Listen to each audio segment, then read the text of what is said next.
Welcome back. अब हम लोग लॉ ऑफ कंजर्वेशन ऑफ मास देखेंगे।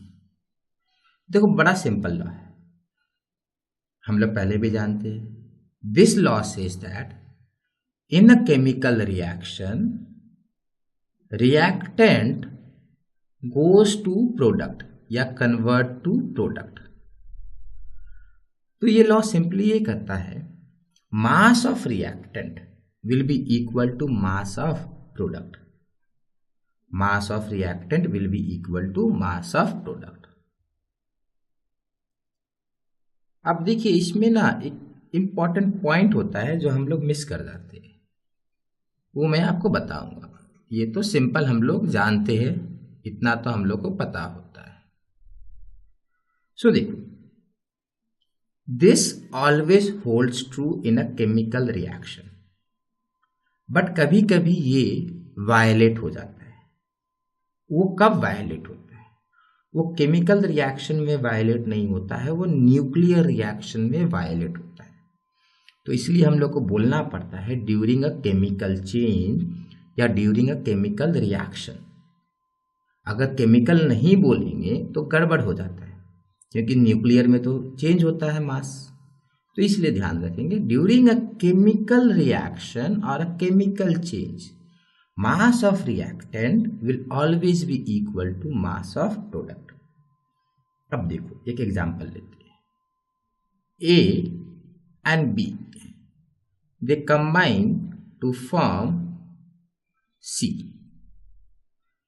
Now ये अगर लेट से 5 ग्राम reacts with 7 gram to give कितना 5 plus 7, so this must be 12 ग्राम।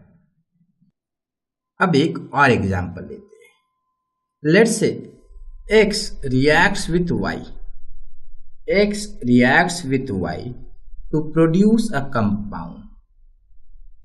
अब ध्यान से देखिए, इसके अंदर X भी होगा Y भी होगा, इसके अंदर कौन होगा? X भी होगा और Y भी होगा, दोनों होंगे ना। X और Y जब रिएक्ट किया तो इस कंपाउंड के अंदर X भी होगा Y भी होगा। Let's say our 5 gram X reacts with 7 gram Y, तो ये कितना हो जाएगा? 12 ग्राम। पर अब एक बात ध्यान दीजिए, अगर लॉ ऑफ कंजर्वेशन की बात मानते हैं तो 5 plus 7 gives 12, ये सही है। बट लॉ ऑफ कंजर्वेशन में एक बात मिस किया गया। अगर x को मैं 6 बोल दूं और y को मैं 6 बोल दूं, टोटल कितना? 12 gram. Law of conservation of mass अभी भी होल्ड कर रहा है। Law of conservation of mass क्या कहता है? Total reactant should be equal to total product. और हम लोगों ने बोला कि x 6 ग्राम y 6 ग्राम। हम लोग को पता है ना ये गलत है, दिस कैन नॉट हैपन। तो हम लोग को एक्चुअली क्या बोलना चाहिए कि mass of an element in the reactant will always be equal to mass of the element in product. हम लोग टोटल मास की बात करते हैं, टोटल मास इधर 12 है, तो उस हिसाब से तो 6 और 6 को सही होना चाहिए, क्योंकि टोटल मास फिर से 12 है। क्या गलत? गलत ये है कि x बढ़ गया और y कम हो गया, ये नहीं होता है।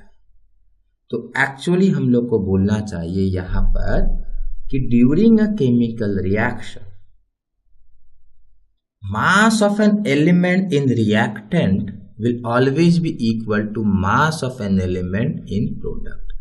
अगर इधर x 5 ग्राम है तो उधर भी x 5 ग्राम होगा और y 7 ग्राम होगा। हम लोग को ऐसे बोलना चाहिए, ठीक है? तो इसका ध्यान रखेंगे। अगर आप लिखते हैं total mass of reactant is equal to total mass of product, ठीक है, आपको नंबर मिल जाएंगे एग्जाम हॉल में। बट आपको ध्यान रखना चाहिए कि टोटल मास की बात सिर्फ नहीं करनी चाहिए, पहले हम लोग को बोलना चाहिए कि mass of each element in reactant should be equal to mass of that element in product. And total mass will always be total mass of reactant will always be equal to total mass of product. ठीक है, thank you.